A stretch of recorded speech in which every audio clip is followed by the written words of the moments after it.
Live from the headquarters of Ramsey Solutions, broadcasting from the Pods Moving and Storage Studios. It's the Ramsey Show, where we help people build wealth, do work that they love, and create actual amazing relationships. Dr. John Deloney, Ramsey personality, host of the Dr. John Deloney Show, and #1 best-selling author, is my co-host today as we take your questions about your life and your money. Open phones at 888-825-5225. Chelsea starts this hour off in Mobile, Alabama. Hi, Chelsea. How are you? Hey, Dave. Good. How are you? Better than I deserve. What's up? Well, thank you so much for taking this call. It really means a lot to me. I actually sent this question in after watching y'all's SMART conference in Nashville a few weeks ago, and it just meant a lot that y'all reached out to have me ask this question live. So I guess I'll get right into it. I've been working the baby steps since 2019. I've paid off $32,000 worth of credit card debt in my car. Good for you. Hope to never have a car note. Yeah, thank you. Hope to never have a car note ever again. I still owe $72,000 in student loan debt. I currently rent in Alabama, and my husband, I'm married. My husband lives in Maryland, and we own a house in Maryland. He works for the railroad, and he hasn't been able to find opportunities equivalent to what he has right now in Maryland. Long story short, I lived in Maryland for 5 years. That's where I met him. I'm a person in recovery from substance use. Moved away to get well, and then moved back closer down south to where my son from my first marriage is. So that's why we're living separate right now, because my son is down south. So my question is, I'm looking to get closer to my son in Mississippi. He lives about an hour and a half away from me. And like I said, I currently rent. The town that he lives in is very rural, and there's not a lot of opportunities to rent. There's nothing available based on the 4 calls that I've made. It's, like I said, a small community. So my husband and I are considering looking to purchase a second home for me in Mississippi near where my son is. And this would require us to go outside of the baby steps. And we're just trying to weigh all of our options here. And I feel like I'm in a race against time to spend more time with my son while he's, at this stage of life. He's 12. And right now I only get him every other weekend in the summers. So, that's kind of where we're at, just trying to weigh all of our options. It sounds to me like you are trying to do everything all at once. Yeah, it's been a struggle. I mean, I feel comfortable renting. I'd be fine to rent if I were closer to my son. No, I'm not talking about money. I'm talking about you're trying to do a long distance marriage. You're really right now trying to do a long distance parenting. Yeah. And you're trying to clean up your finances, and you're trying to stay sober. You're trying to do a lot of stuff all at the same time. And I'm afraid all of this is going to implode on itself. You're asking a lot of you. Yeah, it is a lot. I mean, it's too much. I feel like, if I could get in a second house, and to say too, my husband and I don't combine finances, at least not now. We're not against it. We just, us living separate, it's just made sense for us not to put our finances together, and that may be wrong. Maybe we can look at combining. Let me stop a second, because I appreciate that you need to be near your 12-year-old. Yeah. But you need to be near your husband more. Yeah. More important. Yeah. And there's nothing in this conversation has ever ended this fact that you're in 2 different cities. I never one time have I heard you all bring this to a close. Everything, it's almost like it was going on forever, the way you talk about it. You guys don't have a plan to land this plane, and that's bothering me more than anything you're asking about. I've been married 41 years, and somebody asked me the other night how we've been married 41 years. It's because I told Sharon if she leaves, I'm going with her. I couldn't stand to do what you're doing. No. I would be a complete wet dish rag wimp. I couldn't do it. I couldn't make it. She says if she dies, I'm going to get remarried in about 30 minutes just because I can't make it. That's what she says, and she's right. So I don't understand. I can't get my head around what y'all are doing. Well, I work from home, so I'm able to see him. Like, we make plans to see each other every 6 weeks, where I stay with him for 2 weeks, and then I'm back home. That's not marriage. That's a fun weekend dating opportunity. Yeah. This is not a good plan, honey. And if you buy another house, you're cementing yourselves further apart. Yes. Yeah. Well, what would be the solution? Like, if I lived with, having my experience in substance use and mental health, like, what would it hurt my son from him not to have his mom full time? You know what I'm saying? Like, it's just a temporary thing that I'm wanting to spend this time with my son until he's grown, Well, it's only 6 years. Like, for the next 5 years. Yes. 5 to 6 years. By then, your marriage is dust. Yeah. And it's not so much of a marriage right now. Like let me put it this way. I know firsthand people close to me that I love and care about who are married to the railroad. Okay. If my wife said, I have to leave this town in order to stay sober and be mentally and physically well, I don't care what my job is, I quit. I'm going to go with her. And so right now, as far as I'm concerned, he is choosing. He's married to his job more than he's married to his wife. And you're married to a 12-year-old more than your husband. Correct. Yeah. And so what you're... No, I would not buy a house. No. You guys got to solve for this. Yeah. He needs to come down there and y'all buy a house and sell the house in Maryland. And until that's done, you don't buy. That's what needs to happen. Or you need to go back to Maryland and you need to spend the money you would have spent on the house on airline tickets to come see your boy or more often. He needs his mama well more than he needs a stretched thin, barely hanging on, barely sober mom coming to see him. Yeah. Yeah, it's hard for me to imagine going back to using. I mean, August will be 10 years that I've been clean and sober. So, way to go. I'm proud of you. That's awesome. Thank you. Yeah, it's hard for me to imagine going back there. Yeah, but the thing is, you don't want to, there's no point in creating all these stress points. That's what John's saying about you being thin. Yeah.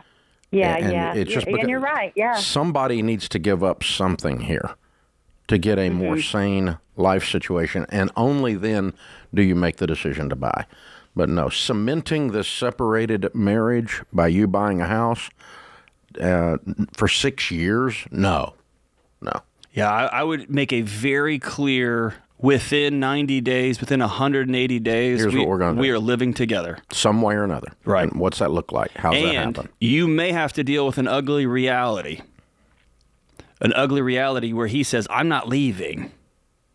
And then y'all are going to have some hard choices to make and some hard decisions to make. But just pretending that those hard decisions don't have to be made is just making you both crazier and crazier and crazier. Yeah. I'm sorry, honey. I'm sorry you're going through all this. Yeah. And I love how you want to be there with your son. And I think that is important. And there's other ways to accomplish it rather than buying a house and in a town because you hadn't been able to find a rental.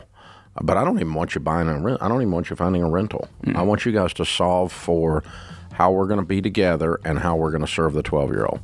And I think it's important, Dave. People call my show all the time asking about, what do I do? How do I deal with an anxious kid? Or how do I deal with a kid that's struggling with depression? The number one answer I'm always going to tell parents is you go get well, because your kids are absorbing that stuff. You go take care of you, make sure you're whole, and then circle back and start trying to solve your kid. It almost always, not always, but almost always begins to lift that child up when mom and dad are whole. Not a 12-year-old on the planet that doesn't look at this marriage situation and go, huh? Right. This is the Ramsey Show.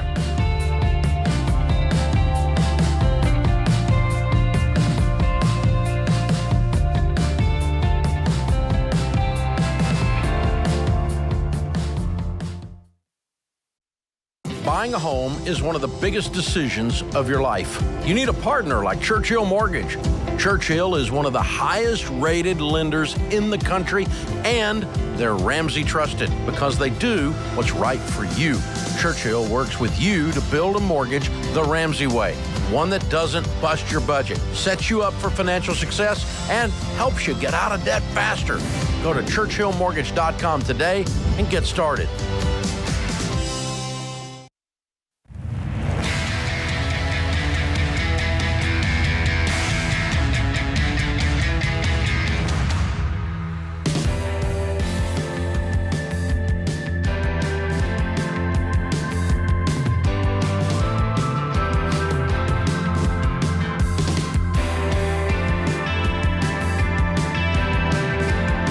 Dr. John Deloney, Ramsey personality, #1 best-selling author and host of the Dr. John Deloney Show, is my co-host today. His show is all about relationships, mental wellness, boundaries, crazy family members, all that stuff. Yeah, it's all in there. And and we all have crazy family members. If you think you don't, that means it's you. Just keep that in mind, all right? That's how we know this, all right? So, John, lately I've been getting, like in the last week, I've gotten 5 emails from prominent people that I am friends with asking me if the banks are going to collapse. And these are people that I wouldn't have thought that. All but one, and he pretty much believes all the conspiracy theories. But yeah, but or the world's coming to an end or whatever, and it's all Joe Biden's fault and all that kind of stuff, right? So, but the other guys are like, I'm like, you're really?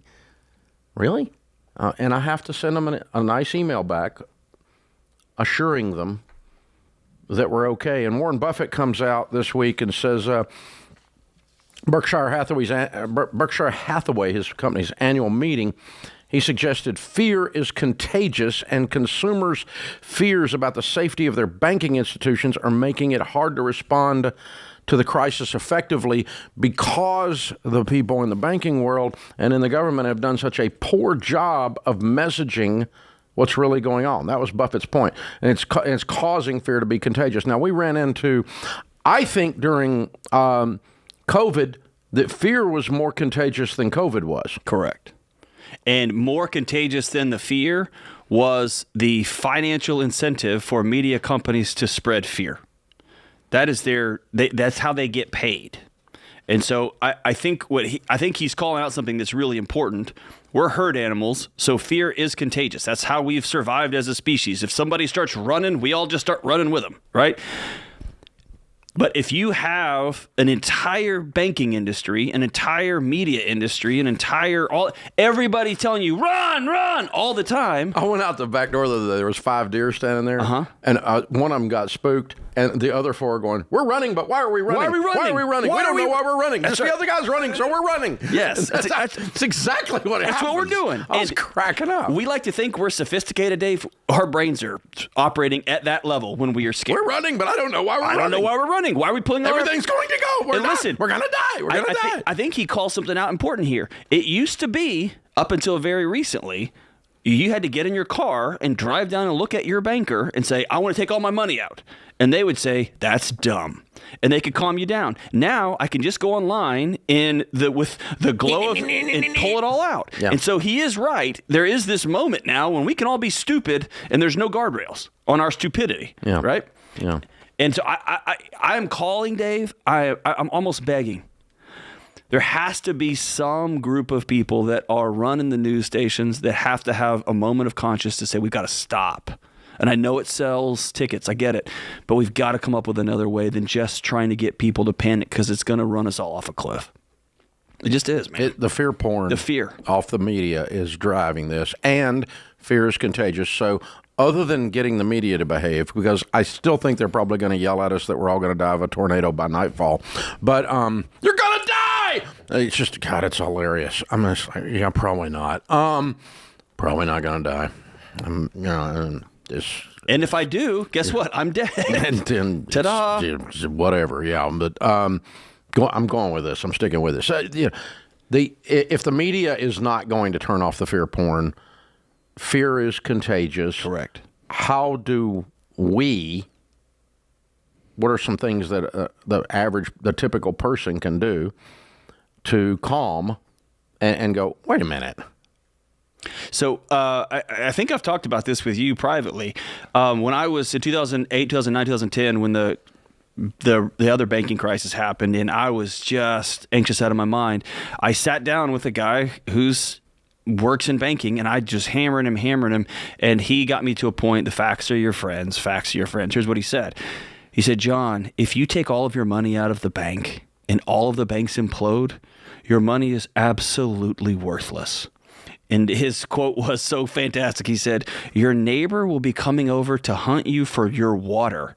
It's a different ballgame. So the idea that you're going to save yourself by doing a thing is false. It's not truthful. It's not a fact. So the greatest thing you can do is leave your stuff alone.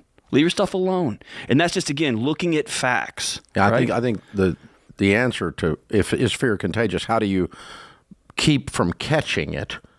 One is you just turn off everything. Yeah, turn off the stupid television, but the news channels. But the second thing is facts are your friends. Right. Okay, and everything that's on the internet is not a fact. Correct. Everything that's on the internet is not true. Abraham Lincoln said that. Okay, so that's so you know that these things. So just because your conspiracy theory friend Rachel Cruz says that this is going to occur does not mean that it's actually going to occur. As a matter of fact, it's a high probability if your conspiracy friend's thinking it's going to happen that they're wrong. Correct. Very high probability. Correct. And taking the facts of your friends, take it all the way out. You have $25,000 in cash in a box, and the U.S. banking system implodes. That will be good for kindling, right? I mean, kindling. Yeah, you can start a fire with it. You can start a fire with it. What are you actually going to do? Yeah, right. Exactly. And so, hang in there. There's a whole bunch of other people that have way more money that have a vested interest in this thing working out. So, be still and be slow and turn the chaos off your devices. So number one is stop your inputs, whether they be conspiracy theories or media channels. This number two is sit down and calmly think about and even write down what the real facts of the situation are, not what the rumors or the emotions are, because the feelings will lie to you. Right. And you have a supernatural ability to do this, Dave. I don't. I have to call a friend that I trust and say, hey, man, I'm spun up on this. Can you give me some wisdom? Well, that's what my buddies are doing to me, I guess. And I've got, you have an ability to step back. They're emailing me going, oh, there's another bank failed. Are we going to? No, we're not. It's just a bad bank. Yeah. I mean, and there's some stupid people in the banking world. Here's the thing. I have observed this, and here's a fact for you out there. If you're worried, if you are got a little of this, you caught this contagious fear bug, okay? Here's a fact for you. I've noticed that you're going to love this from higher education.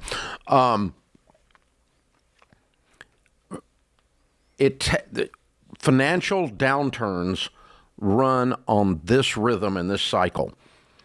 When the current crop of MBAs gets to 38 years old and has no memory of the last stupid stuff, they repeat it and cause the next one. Correct. And so there's a rhythm. They don't have any institutional memory because they don't have a memory. They weren't there when we survived 2008.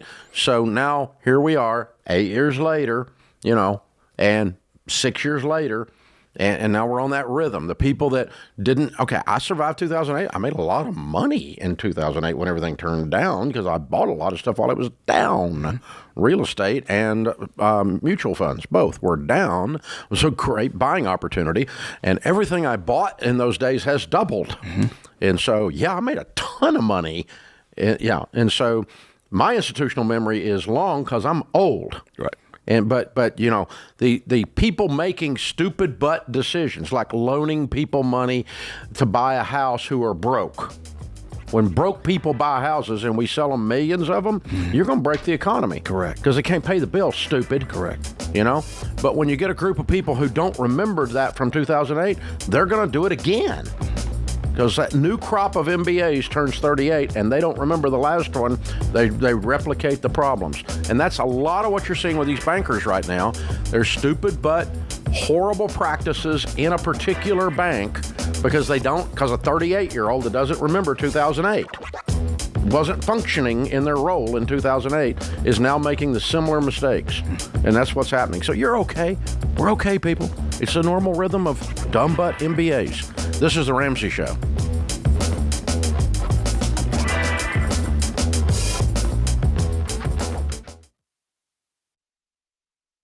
We've been doing business at Ramsey for more than 30 years. By now, we're a well-oiled machine, but it wasn't always that way.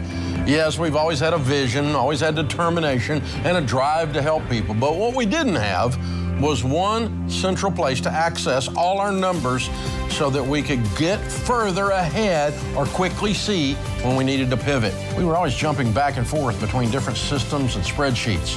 So when NetSuite by Oracle helped us wrangle our revenue, inventory, expenses, and more into one place, It was a game changer.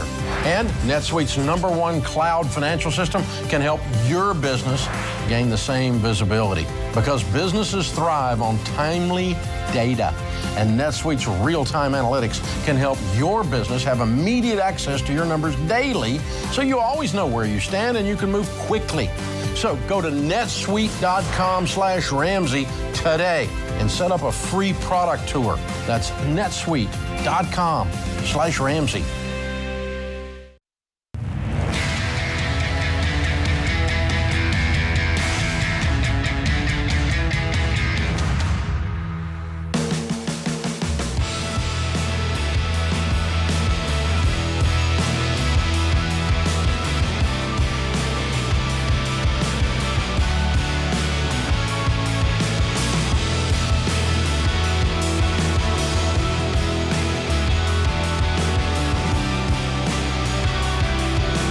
Dr. John Deloney, Ramsey personality, #1 best-selling author, host of the Dr. John Deloney Show as a podcast on the Ramsey Networks. Make sure you check that out. He's my co-host today. Open phones at 888-825-5225. Angel's with us in Des Moines. Hi, Angel. How are you?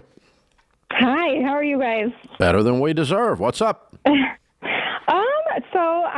I love your plan, by the way. I don't have Financial Peace University, but I have been following the steps. I started in September, and I got my $1,000 emergency fund, and I've actually been able to pay $25,000 off in the last 8 months of debt. Way to go. That's awesome, Yeah. Angel. Yes. 10,000 of it was a gift. My grandpa passed away, and he left each of his grandkids $10,000. And I decided, though, even though it wasn't fun and it wasn't something super meaningful, I decided to just throw all that at my debt. Cool. And I knew my grandpa hated debt, so he's smiling then. Yes, How can we help today? So my car is paid off. I drive a Acadia, and we still have a little bit of my husband's truck loan. So we only have one car payment. I'm about ready to pay off my last credit card, and then we have a small personal loan and the rest of my husband's truck. And unfortunately, this past Sunday, we got caught in a hailstorm, and it really banged up my car. My windshield's cracked, shattered, and tons of hail damage. And so we've taken it to the adjuster and to insurance and all that. And we haven't actually heard back yet, but he wants me to get a new car. Who? The adjuster? Oh, I'm sorry. I forgot to say my husband. My husband. Well, you're going to have to get another car, probably, aren't you? Well, no, it's drivable. Oh, okay. But you think the hail's totaled it? Because it was crappy anyway, right? Well, it's not crappy. It's a 2014. I mean, okay. What's it worth? I'm not exactly sure. Well, you need to find out before you start negotiating with an adjuster. Right. I'm thinking it's probably before the hail damage was worth about $10,000. Okay. If they total it, then they're going to give you a check for $10,000. Why would you need a loan? They will. Well, because this is the thing. My husband, my next car, he wants it to be like a Tahoe or, something. We have 3 kids. Yeah, but you're broke and getting out of debt. Where did he? I know, so right? now I understand why you said I paid off all the debt. I did this. Yes, I did that. Because he's sitting on the sidelines, not involved in this plan. Yes, he's trying. No, he's not. No, he's not. He's a whiner. He just likes nice things. No, we all like nice things, but only when I can afford them. That's the difference in a child and a grown-up. Yes. And you've been defending him for a long time, haven't you? Well, and here's I don't want to put all the faults on him because I'm part of the reason we've been in credit card debt. But you're the only reason you're getting out. That's the truth. Okay. I put my foot down in September. Last September I turned. You remember that foot you put down? You remember that when you remember that time when you put your foot down? Yeah. Okay. You need to use that exact same motion again. Yeah. Or we're not taking out a loan to get a Tahoe. Yeah. And here's another one when you put your foot down. You and I are going to sit down and get on the same page on money. I'm not going to drag you. I'm not your mother. I need a man walking beside me, not a little boy who wants to buy things he can't afford. I've got to have some teamwork going here. I feel like I'm dragging you around behind the car. Yeah. That's your other foot going down. And if you guys can't get on the same page, spend a little money on some marriage counseling. Yeah. Because here's my promise. If you're not on the same page here, there are other things in your house that you're not on the same page for. True or false? True. True. Guaranteed. True. Yeah. So the thing is this. When you can agree on your money, you've agreed on your life. That's how John knows that. Because your money always flows away from your fears and towards your dreams. And so you have to agree on your dreams and agree on your fears and agree on a process, the principles of money that are going to get us there, the principle. And so, when we're not in agreement on those things, then, we're not in agreement on hardly anything. It shows, because the money disagreement shows up in all the other conversations. Right. So listen, your marriage is going to get like 5 million times better when you guys are in agreement on what you're doing with money, because it's gonna filter into all these other areas. And I don't buy the argument for one single second that just because you have 3 kids means you have to buy a land tank. And by the way, I love Tahoes. I love them. They're incredible cars. You cannot afford one. You can't afford one. Well, if you can find one for $10,000, that's okay. Right. Or if you want to be a gangster, drive your car that's drivable, that looks ridiculous and looks awful. Drive it around until you've paid off your debts. Well, this is what I was wanting to do, and you tell me if you think it's a good an idea. But obviously, I need a new windshield. But other than that, the dents are just like cosmetic. I would like to take whatever money we get from insurance, whether it's totaled or just whatever it needs to get fixed. I want to take, after I buy a windshield, I just want to take that money and throw it at our debt. How much debt have you got left? So like I have $2,000 left, and with my snowballing, I will be able to pay that $2,000 credit card off this month. Okay, not counting this. Okay, how much other debt have you got? How much is owed on your truck? Truck is $15. Oh, no. That was what it was in September. Truck is $12. And then our personal loan, which this has been years and years of us going into debt and then getting out of debt. So this personal loan was through our bank to help us pay off debt. And so we said we'd never get another credit card. It's $12. Okay, so you got 12 on the truck, 12 on that, and you're getting 10. What's your household income? Yes. Household income. I'm self-employed. I own a salon, so mine's. What's your household income? Sorry, it's between $8,000 to $10,000 a month, give or take. His is consistent. Mine is a little different. So. All right. Full stop. If you two were actually on the same page, you could drive this beat up car for just a few months. Before Christmas, you would be 100% debt free, and then you would save up and buy a better car before Christmas. But you got to be on the same page for that to occur. And your momentum, the speed at which you're doing this, is slowed down by your lack of agreement. I think so. Oh, I know so. It's what I do. 100%. Yeah. So if you guys can sit down and get on the same page, I'm with John. I'd go gangster. But if you're going to have to drag him down the street with this thing, I'm probably going to go ahead and get a car, because it's going to take a while.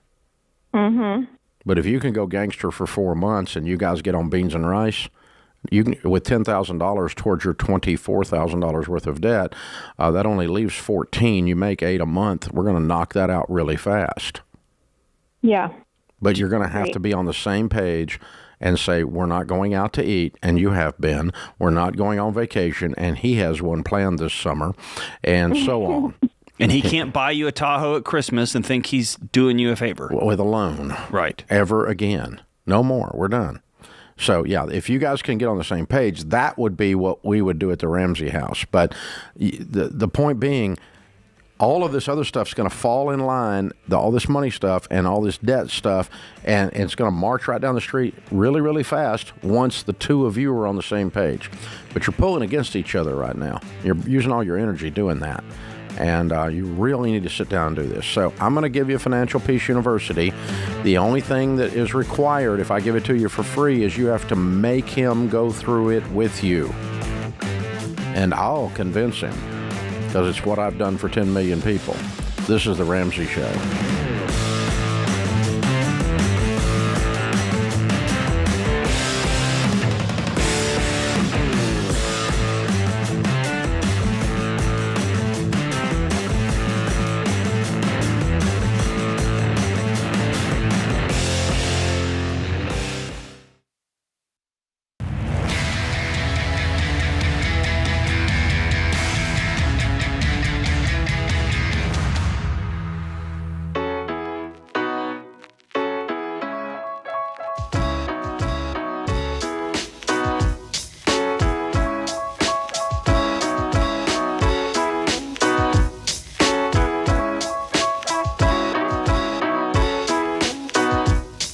Dr. John Deloney, Ramsey personality, #1 best-selling author, is my co-host today. Phone number here is 888-825-5225. So, John, it's been about a year since Own Your Past, Change Your Future came out and was a #1 bestseller. That's right. It is out, and since it published, I've gotten tons of calls from people asking for private counseling sessions, and I can't meet with one-on-one with everybody. It's not possible, and that's why we wrote the book. The book is really just you and me sitting across a table, eating and having a meal and trying to figure out what we're going to do next, right? So it's practical advice and encouragement on topics like relationships, overcoming past hurt, healing from traumas you may not even know you experienced. And as you read through each section, I'll show you how to learn from what happened in your past so you can start focusing on what it means to live well. And Dave, this is awesome. One of my favorite things is when you decide to sell our books for cheap. And we're included. This is the first time ever that Own Your Past, Change Your Future is a part of the $10 sale. So all the bestsellers, Own Your Past, Change Your Future, Redefining Anxiety, plus all the Questions for Humans conversation cards are $10, just $10. And Dave, I checked in with the guys yesterday, and they're like, dude, Questions for Humans are flying out of the building. Yeah, we can't keep them. But Own Your Past is Change Your Future is $10 for the first time ever. So get your copy of Own Your Past, Change Your Future today, or any second edition Questions for Humans cards for $10 at RamseySolutions.com. Check it out. Check it out. Phone number here, 888-825-5225. Joyce is in Philadelphia. Hi, Joyce. Welcome to The Ramsey Show. Hi, Dave. Good afternoon to you and John. You too. How can we help? I've been doing the baby steps since before they were a thing, I guess.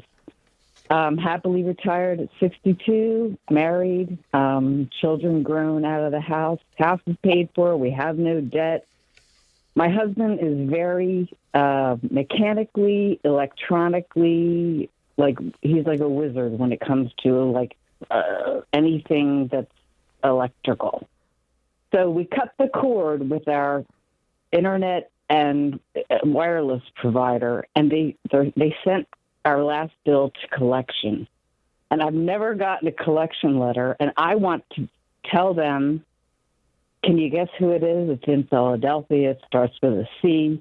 I want to tell them to go pound sand. Mm-hmm. Their service was not that bad, but breaking up with all right, it's Comcast. I have a file on breaking up with Comcast. Oh, there are entire websites devoted to breaking up with Comcast. There are classes taught on breaking up with Comcast. On how to do it. There's probably in some university near you a college degree on how to break up with Comcast. Yeah. How much is the debt, Joyce? Oh, it's $245. Pay it, Joyce. Joyce, pay it. Can I ask you how close are you to an actual stroke? Well, shouldn't I at least call and offer them half? Joyce, your soul is worth more than $200. I know it is keeping me up at night. Yeah, you're trying to convince the devil that he's not insane. and the devil's insane. Trying to convince Comcast that they have bad business practices is the same thing.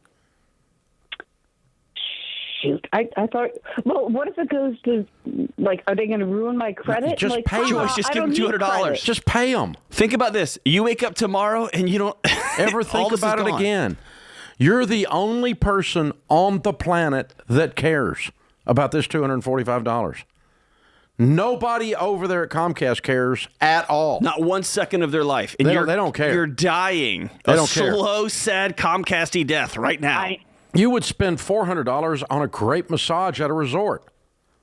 No, I would not. That's why I'm. Well, you would need one. You need one. You need two. You need Joyce. a spa day. Hey, I listen. I understand. I'm a redneck hillbilly, and we carry grudges generationally. So I choose some things to fight to the death. $245 with Comcast.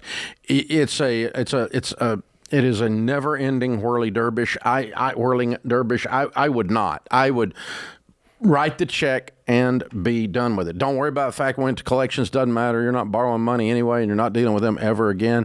And believe me, they just lost more than $245 in the last minute and a half.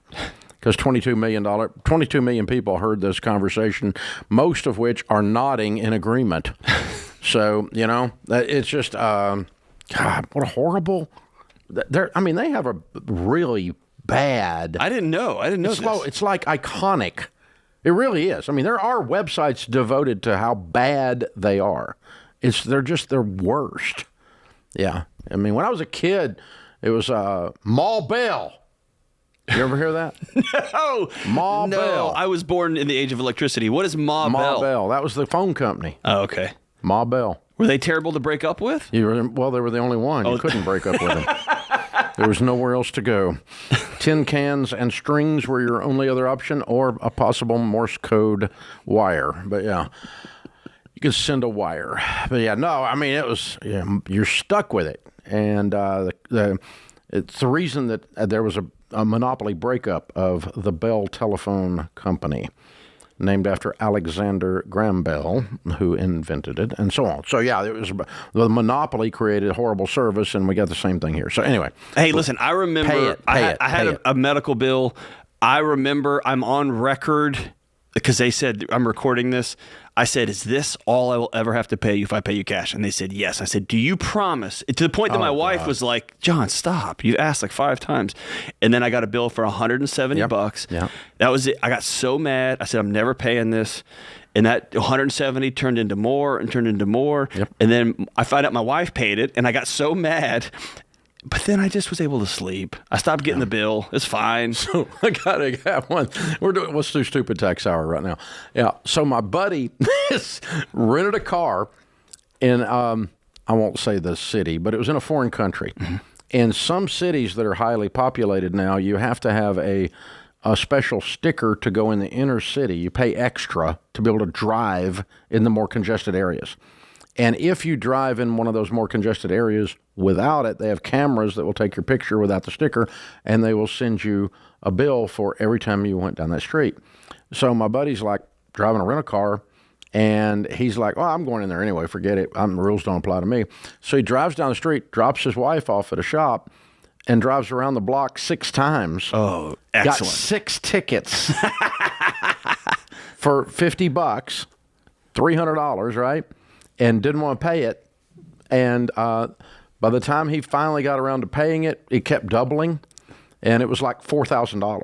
Yeah, and he like, showed them. There's a warrant out for his arrest in that country if he doesn't do that. He showed them. Good job. Yeah, that's just that's drove around he not only got the ticket, he drove around the same block and kept getting the same camera 6 times. That's apply. The best part of the story. Apply. Best part of the story. Yeah. So we all have done stuff like this. There's. I don't know if you actually owe the $245, Joyce. You probably don't, but you're going to spend $8,000 worth of worry and man hours and stress trying to find someone that cares and that is competent, all in the same body that works at Comcast. These 3 things together don't come up much. They just don't come up much. They care, they're competent, and they work at Comcast. all at the same time. They don't come up much. So we call them chances, a unicorn. Yeah, they're a unicorn. The chances of finding this are fairly low. I would just pay it and move on. I hate it. It makes me mad, too. It's not right. It's morally wrong. That's why we're trashing them. But, yeah, you're stuck. You're stuck, kiddo. Wow. Yeah, you got to clean these things up. And these things have a high rate of resurrection, as Les Parrott says on other things. If you don't fix them, they just keep coming back to life. Like my buddy going around the block. Same deal. That's the funniest one. This is The Ramsey Show.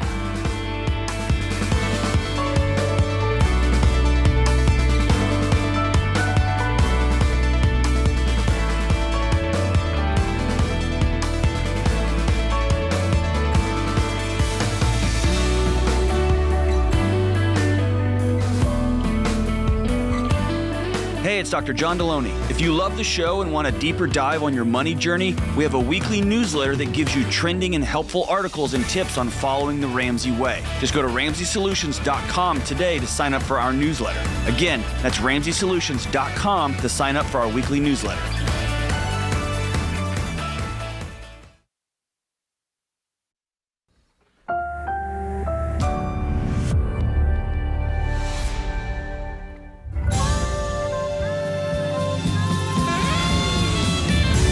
Live from the headquarters of Ramsey Solutions, broadcasting to the Pods Moving and Storage Studios, it's The Ramsey Show, where we help people build wealth, do work that they love, and create actual amazing relationships.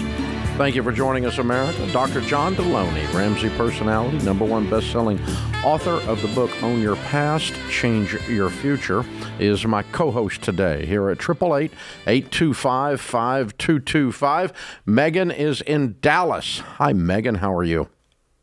I'm well. How are you? Better than I deserve. What's up? Well, first of all, I'm just so grateful that you took my call today.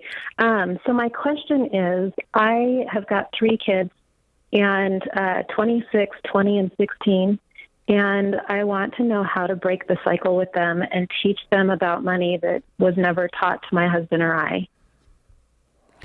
So one time, the coolest part about going back to grad school as an old man was I had to do an internship again. And I interned under this guy. One of the internships I had to do was under a guy named Michael Gomez, Dr. Gomez. And one day we were working with kids who had experienced some pretty significant trauma. And we were walking from one room to the next. And one of the young little boys we had talked to had some really awful things to say about women. And I asked Dr. Gomez as we were walking from one room to the next, I said, wow, what are you supposed to tell? What are you supposed to say to little boys to get them to respect women, to make them respect women? And he looked at me and he said, you can tell them anything you want. But if you want them to respect women, just know they're going to watch you. Yeah. So they're going to, he went on to say, like, tip the waitress really well and take care of your wife and your sister and treat them with dignity and respect. They're going to watch you. And so the greatest way you can teach your kids on how to break the cycle is more is caught than taught. Manage your money really well and invite them into budget conversations, right? Okay, that would apply to the 16-year-old, but all of these are old kids. And 20 and 20, they are older. Yeah, 20 and 26 is not exactly 2 and 4. So when you say you break the cycle, is it a cycle that you continued? Yeah, so it's interesting. I read Rachel's book a couple years ago just about the psychology of like how you grew up financially. And my husband and I grew up in very different homes, but the psychology of it was very much the same. He grew up in a very wealthy family. I grew up in a middle-class family. But neither one of our families, like our parents, ever talked to us about money. So when we did get married, we did start our life together. We really had zero clue as to what we were doing. We bought a house. We moved from California to Texas, bought a house just based on my husband's credit score. And a few years after getting here, I found my faith and heard the Lord tell me to sit on my hands because I was the main provider. To help So anyway, long story short, we did end up foreclosing on our house. We did file bankruptcy to try to save the house. Again, we had no idea, just didn't know any better. And now we're fast forward. That was back in 2005. So now we're here, and we still have a little bit of debt, but it's relatively small. Okay, the only thing you can do with the 20 and the 26-year-old. Does the 20-year-old live with you? She does. For how much longer? I'm going to assume she's going to be with us for at least another year. She's about to be a junior in college. Okay, so while she's in college, she's going to stay with you. And are you guys helping her with college? Yes, we have actually taken out loans for both her and her sister. So the 26-year-old and the 20-year-old, we have college loans for her. Okay. Well, I think I would sit down with the 16 and the 20-year-old and just go, guys, Dad and I are learning some new things about money that we didn't know before, and we weren't very good at it, and so we didn't teach you when you were young about money.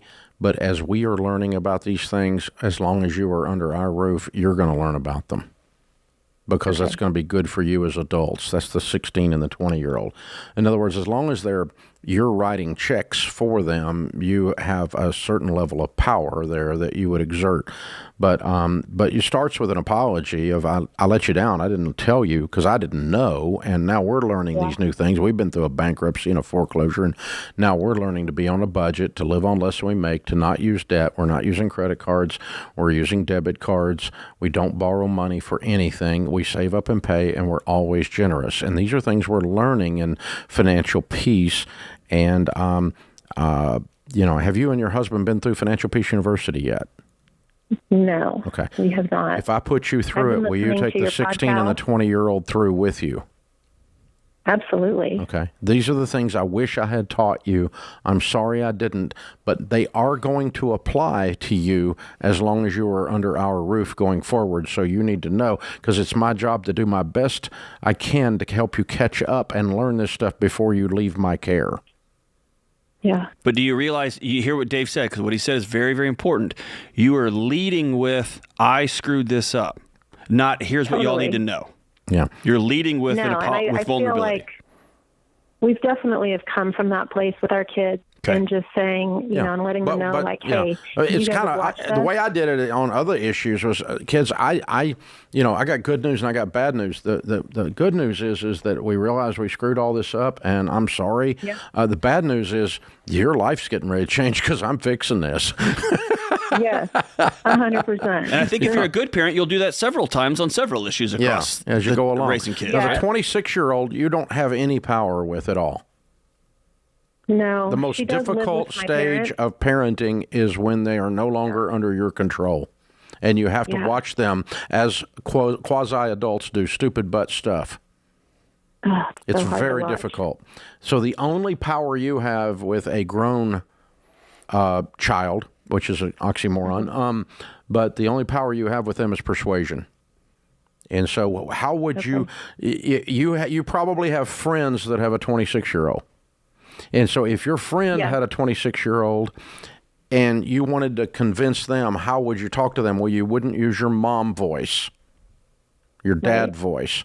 You would use persuasion, and you would talk about the time that you messed up, but how I learned more and my life is better now, and we're going through this class called Financial Peace, and gosh, man, if I was 26, it'd be the thing I'd want to do. Because now I wish I had done it. I wish I'd known it then. And this is how you talk to your friend's 26-year-old is persuasion language, not preaching language or shame language or all the history of the family language. It would just simply be persuasion on this subject. Okay. And so if I'm talking to Rachel Cruz, that's the only option I've got. But you've got relationship too, right? Yeah, but I mean, it's a persuasion. Based out of relationship, but it's not going to be a dad because your dad said so. Right. Or you should do this to honor your dad. That doesn't work. No. I would also say this. That 26-year-old lived in that house where y'all went through bankruptcy and tried to save the house. That 26-year-old lived through hell.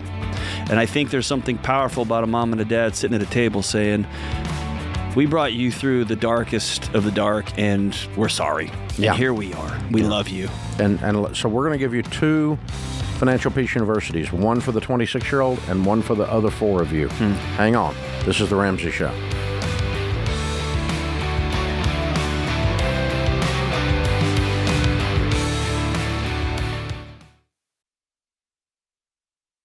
If you're like most people, your home is your most valuable asset.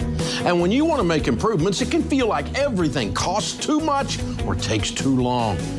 But something as simple as custom window coverings from Blinds.com can completely change your space and add value to your home.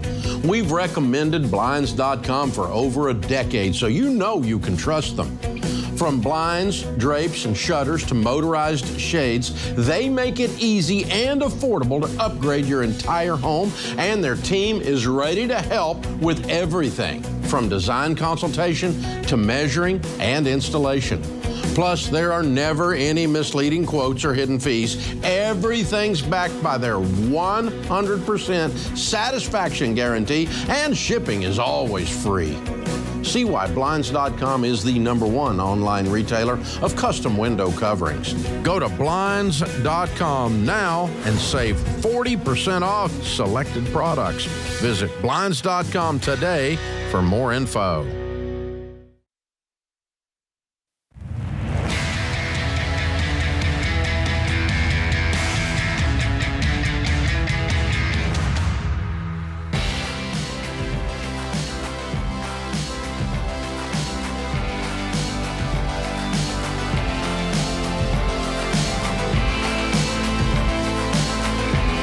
Dr. John Deloney, Ramsey Personality, is my co-host today.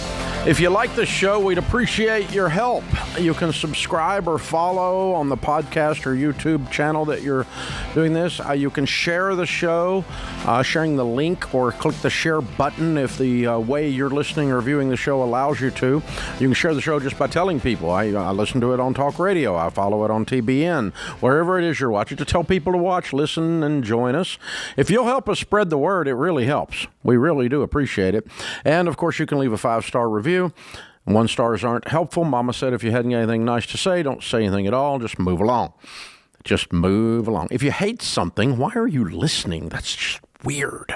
It's a certain kind of pathology. That is, I hadn't thought about that. If you hate the show, don't listen to it. There's certain kinds of music that I'm not a fan of as much as others. I don't listen to that station. Why is that hard? The way you said that was like so profound. Why is that hard? I don't know. And you don't feel the need to... a friend of mine gave me a book the other day, and it absolutely sucked. I will not read that author again, ever. And he's a huge fan of this author, but he was just wrong. But here's the thing.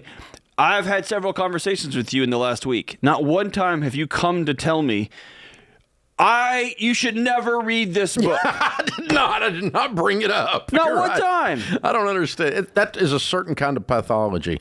The one that really tickles me, while we're doing it, this is funny. Okay, so I haven't looked in a while, but Total Money Makeover is getting ready to celebrate its 20th anniversary. Mm-hmm. And we've sold a little over 10 million Total Money Makeover books. And on Amazon, there is something like, 30,000 reviews, okay? And it's a 4.8 or 9 out of 5 stars, right? What prompts someone in that situation? It would never occur to me. I mean, I'm a huge Brad Thor fan, okay? Brad Thor's a fiction writer. He's a friend of mine and writes all these wonderful CIA novels and all this stuff and assassins and all the, shoot 'em ups. I love it. It's fun. And even if I didn't like that book I read that I didn't like, I'm not going to go on Amazon and look and go, it has 4.9 stars. But me, I'm, after 25,000 other people have established that it is a 4.9, I'm going to leave a 1. I don't get that. I don't have time for that. Well, I don't get that you're that wrong and still feel like you need to say so. I know, but I don't have enough time to go to the bathroom in the day. Like, my days are so full. Who has time to be like, hold on, kids. Hold on. We got to get 1 star Wife, there. Stop talking. I have to go tell the world this guy's book sucks. Yeah, really. What And a I weird gotta- life. Yeah, this radio show, this podcast show. So there you go. There's our little rant. But yeah, it's just Be fun. nice. It's interesting to me. And I think, we've been talking about it a lot in a couple of different settings. We were with Mike Rowe the other night. And we're talking about that this little box that people carry around in their hand that it's like a little magic wand. You push buttons on it and stuff happens. Like you can push one button and stuff will be on your porch the next day. Just food shows up. The food shows up magically. It's like crazy. And toilet paper right there on your We doorstep. live in Hogwarts now. Exactly, we do. It's a little magic wand box, and it gives you great power. You can access the entire breadth of knowledge of the human race off of this little box, and through this weird thing called Google. And, and it's very interesting how much power that gives you. And I think because people have been walking around for decades with this great power in their hands, that they think their opinion matters. Everyone needs to know what I think. No, not really. You live in your mother's basement. Nobody needs to know what you think. You don't think much. Okay, we're just going to sit here for a second. Here's what I don't understand. James is like, please take a call. Please take a call. No. Here's what I don't understand. We're gone. We're down the rabbit hole now, buddy.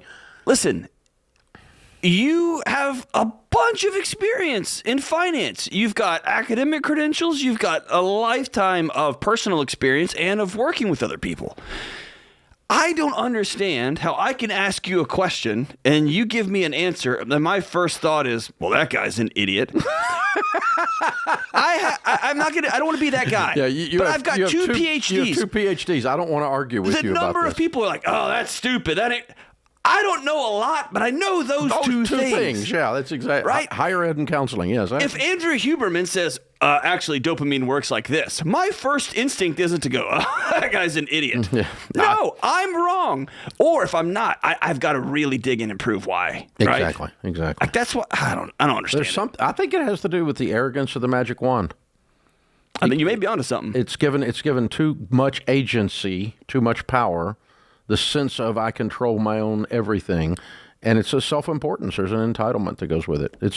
I think it's the magic wand. I really do. All right, Nicole is with us in Atlanta. Help us, Nicole. Help us. Help James, Nicole. Help us help James. What's up? Hey. So my husband and I are trying to figure out what we should do with some money. We have about $45,000 we're looking at, and we don't know if we should invest it, put it towards our house. So our house is our only debt that we have. We have no car payment. How much do you owe on the house? Credit. $170, but we have a very low interest rate. And what's your household income? About $100,000. Excellent. And how old are you two? I am 34 and he is 31. Okay. What is the goal here? To make sure we maximize low interest rates or that we build wealth? I think at this point, we just want to keep building. Both of us contribute to a Roth outside of our company. I wasn't asking that. I wasn't asking about your investments. I'm asking, what is your goal? Is your goal to, I want to look like everyone else, or I want to build wealth as fast as I possibly can? We don't care about that. Okay. We just want to build wealth. Okay. So here's the deal. 10,000 millionaires that we studied. 9 out of 10 of them were first-generation rich, meaning they did not inherit their money. 89%. Okay? The number of them out of 10,000 that we interviewed that said, I didn't pay off a low-interest mortgage and instead invested the money that was in the bank into mutual funds and became wealthy doing that was very close to zero. The vast majority of them said we paid off our mortgage as fast as we could, regardless of the interest rate, because then when we don't have any payments, house payment included, we can build wealth uber fast. And that's what most of them did. That's the data, okay? Not someone's opinion. That's actual data, all right? In other words, so the answer is the vast majority of millionaires in America today, by far, not even a close second, would pay off the house as fast as they could. I know that because that's what they did. Okay. Now, here's my opinion. If I'm you and I owe 170 grand, I'm going to put 40 grand down on the house and owe 130, and then I'm going to sit with my spouse, and we are going to make a game plan to go gangbusters and knock the rest of this out as soon as possible. 4 years. You should be pay off the house in 4 years. And I would try to do it in 2, just because You can't do it. have a problem. No, we don't need to go that hard. I know. It's okay. Baby step 5 or baby step 4, 5, and 6, your intentional, not intense. Not intense. And so that's where we are here. If you're out of debt, you have your emergency fund other than your house. You're out of debt, you have your emergency fund in place. You're putting 15% of your income away for retirement, throwing everything else at the mortgage. In your case, making 100 grand, you could be debt free in around 4 years, house and everything, if you throw this 40 at it. That's following the millionaire path. That's how I answer the question. It's not what my opinion is. It's what the data tells me most people that built wealth did. If the data tells me most people that built wealth wear black shirts, then John and I would both wear would be black rich. shirts. So we would get there. What's the data tell me the behaviors of the people I want to be like that have the success in the area? If the data says you want to be married 50 years, here's how you treat your spouse, that's how you treat your spouse. It's really not rocket science. And so it's a really, really good question on your part. Thank you for asking it. But the culture, normal people who are broke would say, no, you don't want to get rid of that mortgage. You want to keep it around because it's such a blessing.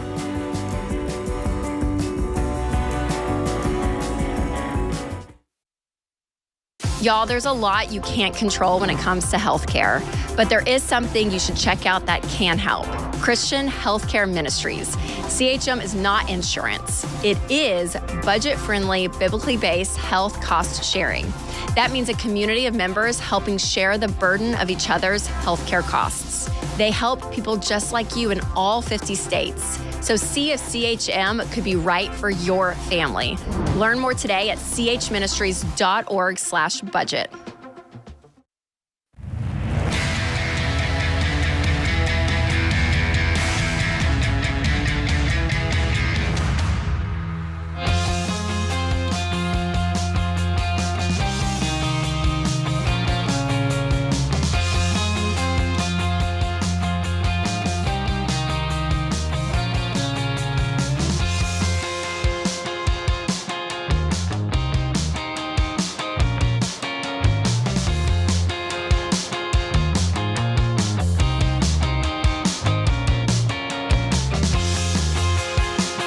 Dr. John Deloney, Ramsey Personality, is my co-host. Thank you for joining us. 888-825-5225.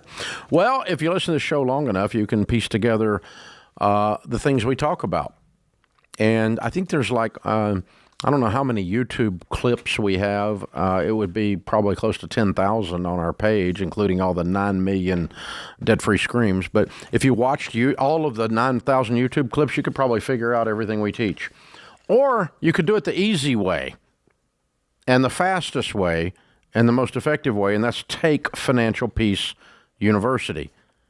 Well, I can get all your stuff for free. You could get all my stuff for free before I was on the air. It's called Common Sense. It's always been free. It's just not always been common, So if you really want to do this stuff the right way, the quickest, easiest way, the best path that I know is Financial Peace University. And our personalities, including one Dr. John Deloney, are all coordinating classes. So Ken Coleman, Dr. John Deloney, Eddie Cullen, Rachel Cruz, George Camel, and Jade is leading the way. Hey, and I'm getting killed here, guys. You're getting killed? I'm getting killed. Well, Jade and Rachel are crushing me. Yeah. Well, I need your help. I need your help. I'm giving you airtime right now. So there you go. Sign up for my class. I need to go to Financial Peace University with the guy with 2 PhDs, which is 2 more than all the rest of them put together. That's what I'm saying. Yes. Are they smarter than me? Yes. Are they prettier than me? Yeah. All those things are true. Definitely. Yeah. But listen, I need your help. I'm crying out, America. Help me out here. We got personality classes. If you want to go through the classes with a personality being your coordinator, the classes are still the videos, but the important part is the relationships with the coordinator and the rest of the group. We're doing that virtual in this case. Sometimes it's in person at your local church, but you can join any of these classes. Now, Jade and Rachel's class do have a disadvantage in that they've already started. Correct. Now, you can jump in because it's first week and catch up, but... and my class is during lunch break, so it's for between 12 and 1. You can take it when you're in where you're working. You can step out in the car, take it, whatever. And Ken's and I think George's are in the evening time. There you go. Financial Peace University at RamseySolutions.com, or just go to FPU.com and sign up for one of these coordinated classes with a Ramsey personality. And apparently, we're trying to help John out today. This is the John Deloney telethon section of the show. Dial 1-800-HELP-JOHN. No, I'm kidding. That's not a real number. All right. They're going to dial that number. Kim is in Huntsville. Hey, Kim, welcome to the Ramsey Show. Hi, Dave and John. Thank you for taking my call. Sure. What's up? Okay, so my father-in-law has been living on his own for about a year and a half, separated from his wife, but not legally yet. And about a month ago, he got a new job making more than my husband and I combined. But over the last month, he's asked us for money to kind of cover his, I guess, butt until he got paid. And every time he asks my husband for money, my husband can't say no because he feels bad. He's like, that's what we're supposed to do is help family. But I think my father-in-law is kind of taking advantage of the fact that he knows that we have money because we just recently sold our short-term rental. And so I guess I'm just kind of stuck because This has nothing to do with your father-in-law. It has everything to do with your marriage. Right. Well, I tell my husband no, but then I think it's his relationship with his father because he feels bad because of his situation. I know, but when you tell him no, you are taking on the role of his mom. If you sit down and say, when you do this, you make me feel less than. When you do this, I feel like you're slapping me, your wife, in the face because I'm your partner in this deal, and you are making a decision, a solo decision, in a commitment we made to make decisions together. That's different than, no, I said no. Well, yeah, that's true. I haven't actually said no the last couple of times because I figured he's trying to catch up on his bills because he had lost his previous job. So I haven't said no the last couple of times. But I worry that going in the future that it's going to keep coming up because 100% chance. Yes, y'all are a free bank for your father-in-law. Oh, yes. Because your husband needs to run down to Walmart and pick up a backbone on aisle 3. Yeah, he's a very giving person. He's a very weak person. He's a coward. Well, he looks at money differently. We grew up differently. Doesn't matter. Nope. He is not giving money to his father because he's generous. He's giving money to his father because he's too weak to tell him no. And I can tell by your answers that you spend a lot of time defending him. Yeah. Yeah. You need to have a hard conversation in your marriage. It's a marriage problem. It's not your father-in-law's fault. Your father-in-law's doing what he does. He's that kind of guy. He's a parasite. I guess my question is, I just don't know how to address that, but I guess that's something we would have to talk about. But okay. I think the way you address it is you and your husband come to agreement on the way we're going to handle money and when we're going to be generous and under what circumstances we're going to be generous. And generosity is never a sign of weakness. It's always a sign of strength. Mm-hmm. No one is actually generous from weakness. They're always generous from strength. And so, we come into this conclusion. We say, okay, father-in-law has an actual real need because even though he's going to be making more money, right this second he doesn't have a dime until his check comes in. So we're gonna take him down the grocery store and fill up his buggy, and we'll pay for it. That's something we could both agree to. I would agree to that, as a matter of fact. But he can't say no. Yes, he can. He's choosing not to. He can say no. Right. He can say no. Well, my father-in-law has gotten his, first and second paycheck. And okay, then it's over. Then it should be over. Should be over. He makes more money than you do. This is stupid now. And if if he's not calling you anymore, this is a great time because the smoke's cleared a little bit to go do a postmortem and take your husband out to lunch and say, look, man, what happened last time, that can't happen anymore. We have to be unified together on how we spend money and how we take care of each other. And here's something to keep in your back pocket. Here's a sentence, and I didn't make this up. This is from the mental health ether, if you will. Choose guilt over resentment every time. Every time. Because if you keep giving him money and your husband keeps giving him money, even though he's making money, the shame builds up. And what over time, he's going to hate his dad. And I don't want anybody to hate their parents. But to not hate your parents, sometimes you have to be a grown-up and set boundaries that you follow.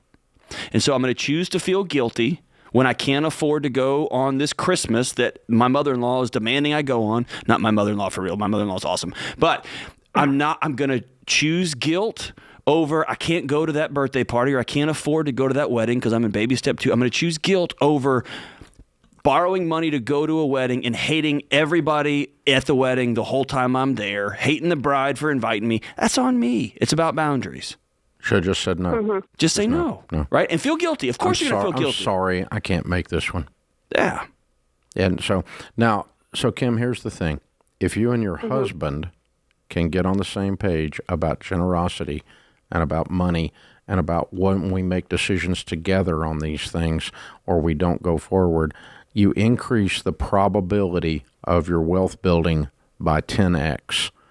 The number of millionaires that we interview that say we became millionaires in spite of a constant disagreement with my spouse about money is almost zero.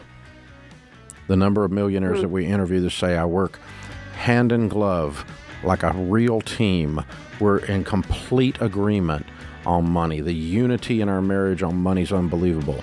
There's a high correlation between those kinds of statements and actual wealth, as obviously common sense would indicate.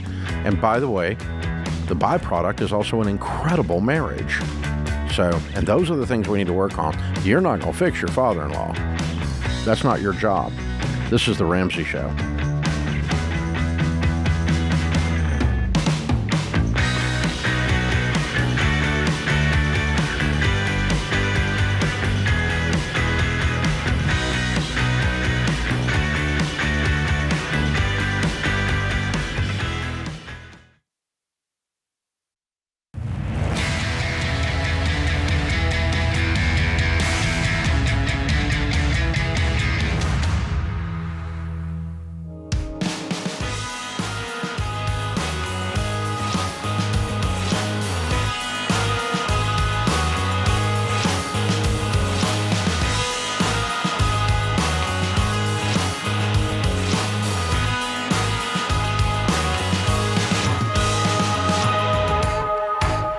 Dr. John Deloney, Ramsey Personality, is my co-host today. Thank you for joining us. Derek is in Detroit.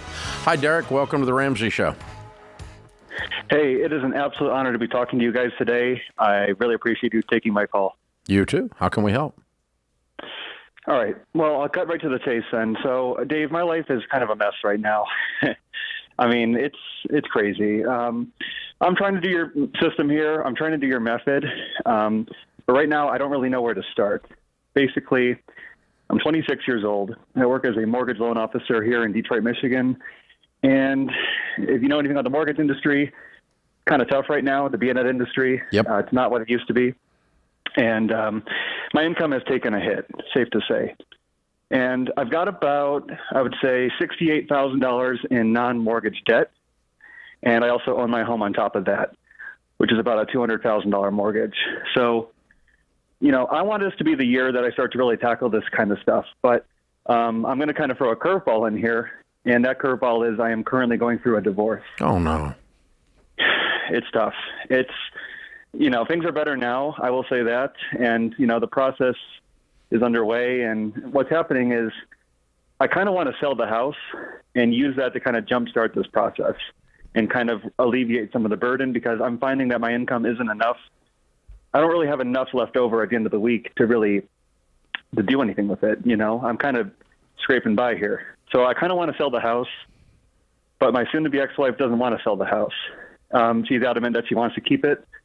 I don't really know what to do. Maybe this call is premature because, you know, we're still going through the process and everything. I kind of just want to know where to start and if I have any real options here moving forward. You have an attorney yet? I do. Good. Okay.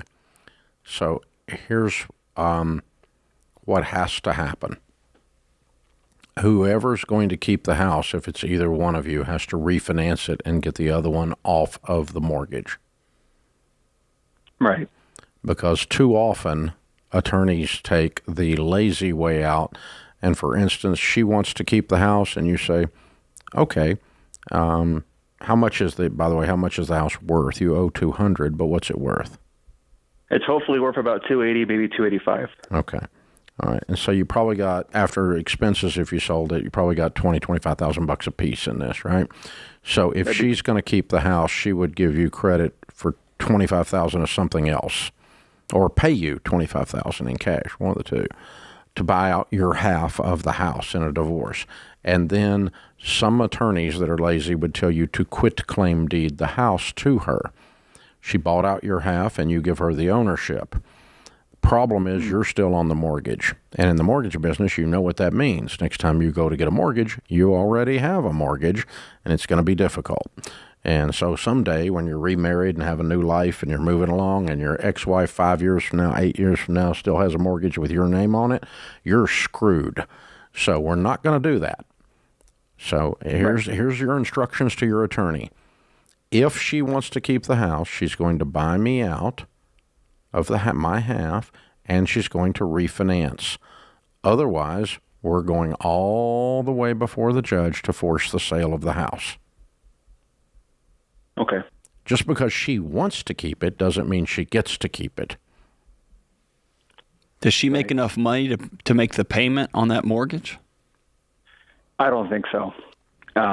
I think that we've talked about it, and so she's delusional about the results of this divorce in terms of where she's going to end up financially.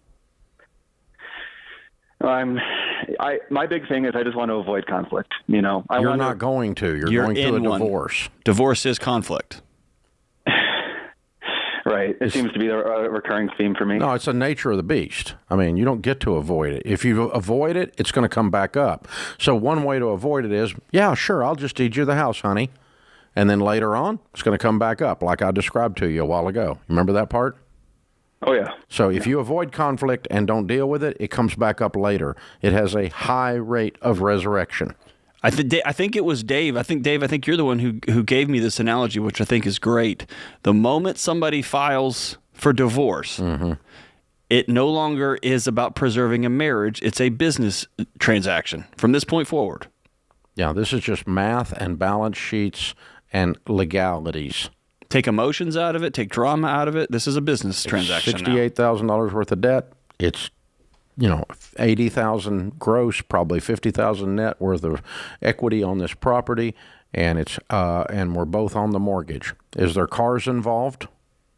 I own my own car. I have about a $12,000 loan on it, and she leases her car. So, and they don't have your name on either one. Your name's not on hers. You know what? It might be. Yeah, it might be. It likely is. Same situation there, brother. She doesn't pay the bill, the car will get repoed. You can't go pick it up and sell it.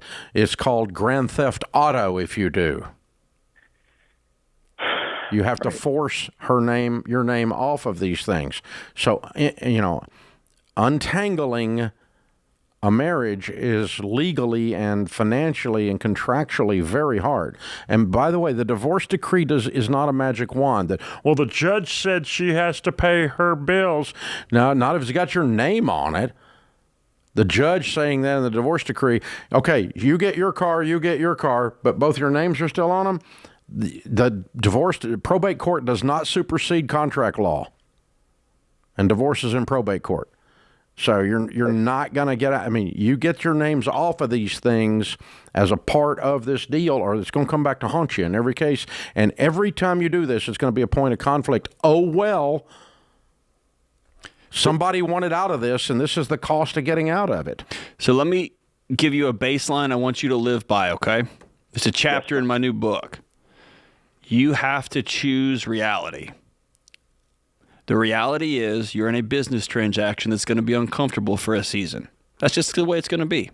You have a job that you love that has changed, and you are not making enough money to pay your bills. That's reality. So you have to live out of that reality and either take a second job for a while until the mortgage industry picks back up, or take another job as a different kind of lender. You got to make some hard calls and not just sit in the middle of this and stare off into space and wonder what to do next. But there's something about writing down reality. Here's all the truths. Again, we talked about it in an earlier segment. Facts are your friends. Here's the reality. I am getting divorced. My wife has filed divorce on me. My heart is broken. My heart is broken, and I'm sad as all get out. I need to connect with a group of friends. I am not making enough money to pay my own bills. All those things have to come on a piece of paper, and then you can be about solving what you can solve, right? I want you to hang on the line here. I'm going to send you a copy of my buddy Ken Coleman's Paycheck to Purpose. I want you to read that and ask yourself, is there something else I can do beyond this mortgage lending? Is there another avenue I want to take? Because this might be the moment in your life to do that. And own your past, change your future. We're going to give you both. Give you a copy of that one too. Both of them, yeah. I'm sorry, man. I hate this for you. Listen, I don't like conflict is everyone. Anyone who says they love conflict is weird. Or they have a I relish psychosis. conflict. I don't relish conflict, but I do relish the results, the cleanliness, the simplification of my life when I engage in hard conversations now to avoid having a worse conversation later. And I have learned to embrace conflict for that reason, but it's not because I'm like thrilled with the idea of pissing people off for, no, that's not what I'm trying to do. That's not the goal. But I will do the hard conversation, but to get the long-term result that's proper, that's grown-up stuff. Correct. And but just I'm going to be in denial. That's going to get you burned. So you got to get your name off that car. You got to get your name off that mortgage. And it may mean you sell both of them. You force the sale of both of them as a part of the divorce decree. Oh, well. And Dave, it's a common thing that we all do, but I see it especially in divorces. When somebody files for divorce, they often look at what the other person makes, and they divide that in half, and they spend that money in their mind. And that's just not how it works. And so she might feel like she's losing now because she wanted the house and she wanted the car. And that's just going to be part of this conflict that they're heading into. Yeah, exactly. All right. Wow. That puts this hour of the Ramsey Show in the books.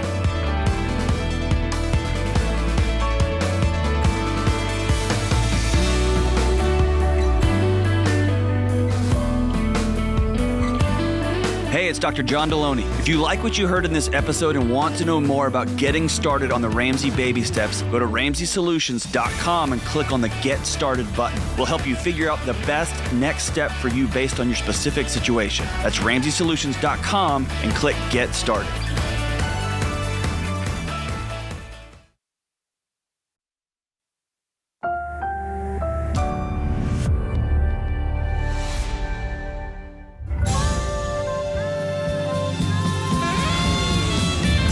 Live from the headquarters of Ramsey Solutions, broadcasting from the Pods Moving and Storage Studios, it's the Ramsey Show, where we help people build wealth, do work that they love, and create actual amazing relationships. Dr. John Deloney, Ramsey personality, #1 best-selling author, and host of the Dr. John Deloney Show on Ramsey Networks. Great podcast that's out there, is my co-host today. And we'll be talking about your life and your money. The phone number is 888-825-5225. Michelle's in Springfield, Illinois. Hi, Michelle. Welcome to the Ramsey Show. Hi, Dave. Thank you for taking my call. Sure. What's up? Well, I am on baby steps 4, 5, and 6. I have 2 kids. I've worked for this particular company for 12 years. I'm not married yet. Engaged to my children's father for a very long time. Recently, the company I work for offered me 1 share ownership. And I guess my question is this something I should do? If it is something I should consider, what do I need to look for? And if it is something I should do, should I pay? How should I pay for it? All right. Have they given you a price? Yes. What's the price? The price is $76,000. Mm-hmm. Okay. Do you have $76,000? I do. Okay, that's good. All right. And so then I assume this is a small business of some kind. Yes. And so one share doesn't matter, and what matters is how many other shares are there. So 100 what? I'm sorry. There's 110 total shares. Yes. Okay. And you're going to have one? Yep, just one. Just get my foot in the door. Okay. And the other 109 are owned by who?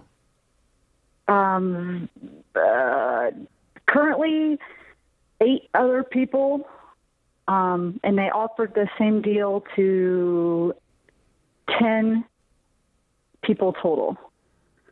Okay. What's the gross revenues of this company? I have that somewhere. I would have to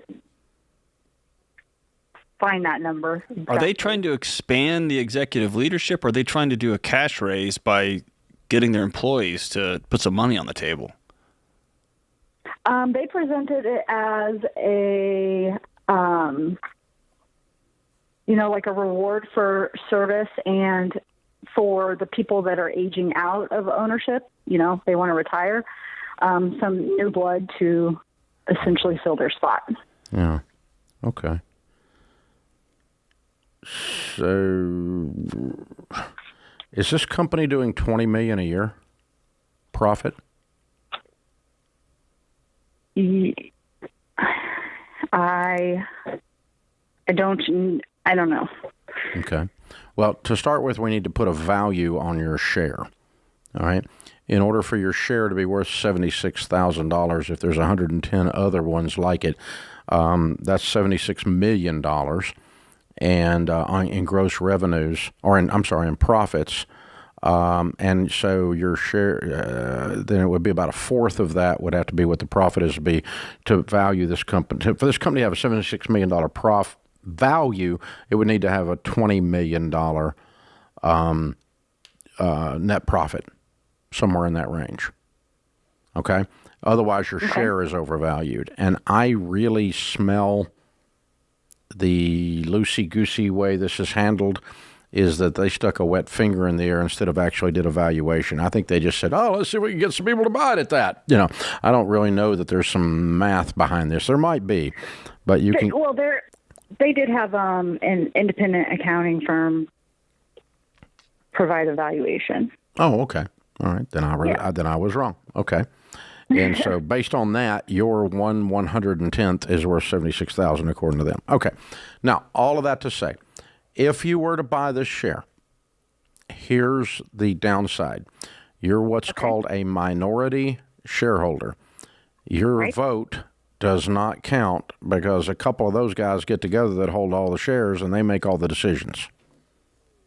Okay. So you have absolutely no power over how the business is run, whether it is sold, whether we can a product line, put a product line in place, whether we borrow $20 million at the bank tomorrow, whether we fire key employees. You have absolutely no power from this ownership position. None.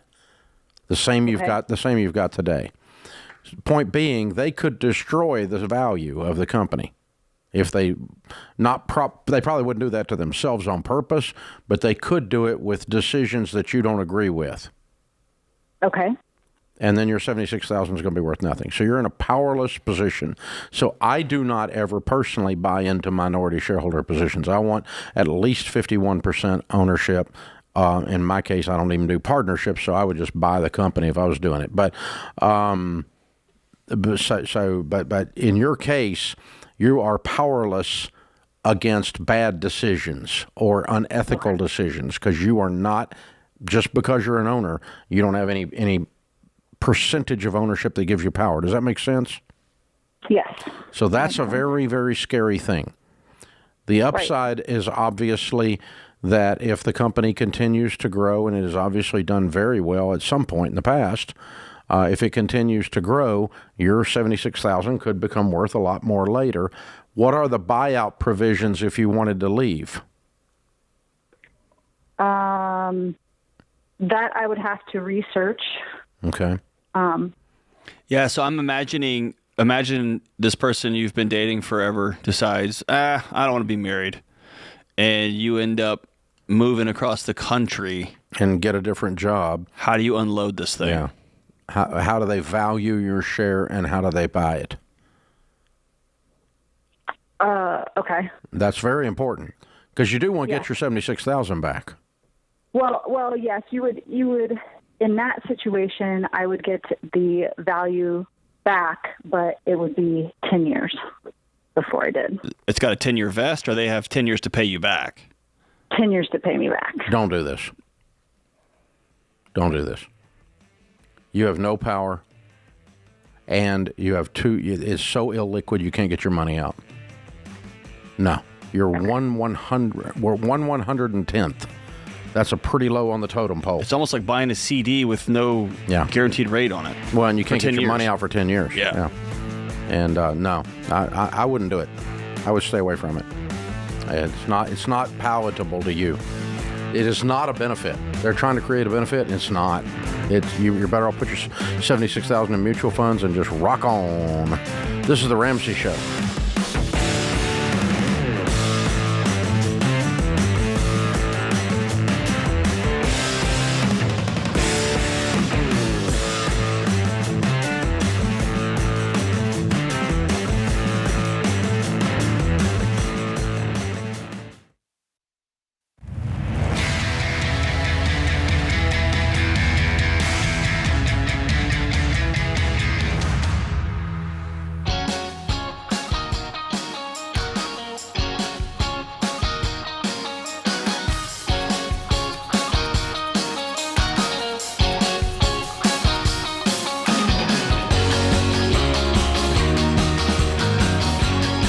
Dr. John Deloney, Ramsey Personality, is my co-host. Our question of the day comes from Neighborly. The Ramsey Show question of the day is brought to you by Neighborly, your hub for home services. Neighborly is the place to find reliable help for your home and trusted local businesses like Glass Doctor, Mr. Appliance, and Mr. Handyman. Visit neighborly.com today and find home experts that are available to serve you. All right, today's question comes from Jerry in Florida. Jerry writes, my wife and I are debt-free besides our mortgage, and I'm having a tough time combating a family member who happens to work in wealth management. Oh, geez. This family member believes that using credit cards and paying them off is a great tool to build credit. This family member also believes that using a credit card is better than cash because of the rewards different cards give you, miles, cashback, etc. With this member working in finance, they are more informative than I am when it comes to managing money, but after listening to you for so long, I can't wrap my head around what they're saying as the best option to build wealth. What's the best way to have a discussion with this family member that I can stop feeling pressured? Whoa. I love you, and I don't agree with you, and we're not going to be able to be around each other if you don't shut up. How's that? Or, hey man, thank you so much. I appreciate that. I'm just not into using credit cards, and I know I've heard there's some great things, but I'm just not into using them. But I appreciate it. Yeah, that's it. Yeah, you don't get a vote. Yeah, don't get a vote. He's just a doob. He happens to be in your family, but he's a doob. Yeah, and most people have doobs in their families, and I have family members that vote the wrong way. I'm not going to discuss politics with them because they don't know how to vote. They're not good at it. And let's look at his family member. Using credit cards and paying them off is a way you build credit. If you care about credit, then that's a thing. And if you think that credit is going to cause you to build wealth, which is an interesting dichotomy because most millionaires don't believe that. Correct. Now, little doob in the wealth management business believes that, but he's 26 and has an MBA. So He's correct. I'm just opting out of that system. If you want to build credit, yeah, but building credit's not a method to build wealth. No, it's a waste of, it's a fun way. Unless you're wanting to build wealth for the bank. It's a fun way to run around in a circle and make other people rich. Can you get rewards from using credit cards? Yes. I have chosen in my house with my family to opt out of a system because my flights are not free. The person who pays for my flights is a single mom who can't make her payments, who somebody said, if you use this little plastic card, it'll get you till next week. And she's buying my flights, and I refuse to let the people in the margins pay for crap my family's doing. I'm opting out of that system. The number of millionaires in the largest study of millionaires ever done that said they made their money on cashback rewards and airline miles is precisely zero. Zero, none. None of them. No millionaire ever said, I became wealthy with airline miles. And that's just dumber than crud. But it's different, Dave. I mean, it's not different. People think they're beating the system, but also the way those points are presented as though the bank or the gas station is hooking you up. These flights are helping you out because you're bros now. They're not. They're not your friend. They're not your friend. But here, the overall answer to how do you deal with the pressure from a doob family member is simply this. Those convinced against their will are of the same opinion still, my grandmother used to say. So you're not going to be able to argue with him enough to where he quits being a doob, because he is a professional doob. I mean, he's just a doober, okay? And so you can't talk to him. You can't talk him out of being who he is. You can't present enough information that he's going to change his mind. There's not going to be an argument about it. And so so once you realize you're not going to be able to change him, he's not going to be able to change you, then the best thing we can do if we want to remain on good terms is not talk about this subject. Correct. Because I'm just going to get pissed off at you. And let's think of the word pressure. Pressure comes from two sides. There's got to be a bottom to it, and it's got to be compressed. I don't allow people to put pressure on me, because I don't feel like my back's up against the wall. I'm not going to engage in the conversation. I'm going to walk away from you, right? Yeah. The first time I had this, I had a guy that was a car dealer that was a Christian, and he called up and called up a friend of mine we had a mutual friend, a pastor, and the pastor said, hey, so-and-so wants to meet with you because he believes, as brothers in Christ, that you all have an honest disagreement, and he wants to have a discussion with you about it. Well, he's a car dealer, and he sells car leases. And I said, well, yeah, I'll be happy to meet with him, but the net result of the conversation when we're done is he's going to go back to the office and lease cars, and I'm going to turn on a microphone and say, if you lease cars, you're stupid. And we both love Jesus. But I'm not going to talk him into not leasing cars, and he's not going to present any information as much as I know about the subject that's going to make me suddenly believe leasing cars is a good idea. But I did. This was early in my career. Out of an effort at spirituality, I thought, well, I'll sit down with my brother and we'll try to talk. It was just a complete waste of air. It was a complete waste of air because nothing was going to change as a result of the conversation. And we did manage to get out of it being kind and nice to each other and agreeing that we're not ever going to agree, and that, he's, But he didn't go back and go, I'm going to quit leasing cars. Your little doober wealth manager is not going to quit using his credit card, no matter what you say. So just quit having the conversation is the point. It's useless. I answer questions for people that ask them, not for people who don't ask them. That's become a life-changing bit of wisdom for me over the last few years. I only answer questions that I'm asked. Yeah. And so my friend the other day leased a car. Came over to my house to show me his new car. It's a fabulous car, by the way. Oh, God, it's a great car. But he didn't come over there for me to teach him about car leases. He'd already made his decision. So he didn't say, forgive me, Father, for I have sinned. He didn't do that. He just brought his stupid car over, and I love his car, and I love him, and he's an idiot for the way he bought it. But the car is amazing, and I love him, and that's great. And we've all got a friend that's not smart, and I got one too, and so, but he's got a great car for a little while he rents it, but that's it. And so, but that, you just got to decide what conversations you're going to enter into.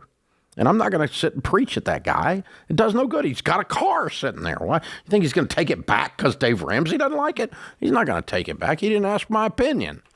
He just asked my opinion that I like the color. I do. It's a beautiful car. There you go. and you might go buy it after he pays for all the depreciation off the lot.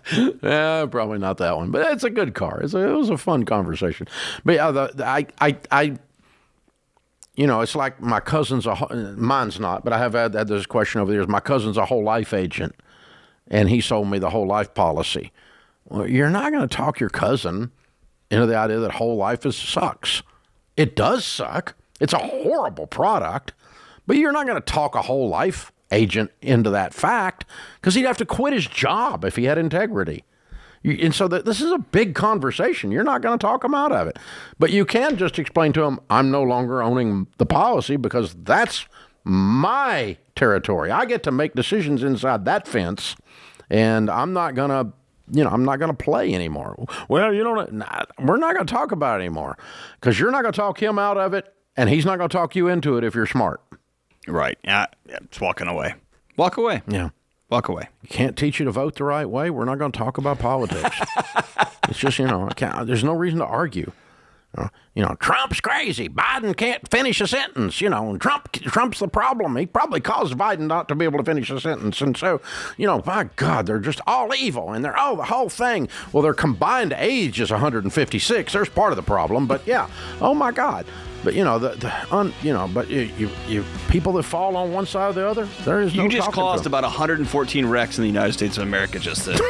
Well, add it up. If these two dubers run for president, I mean, we're going to have a. It's going to be sponsored by Insure. It's going to be sponsored by. What's the diaper? The adult diapers? Oh God. Nursing home commercials everywhere. This is the Ramsey Show.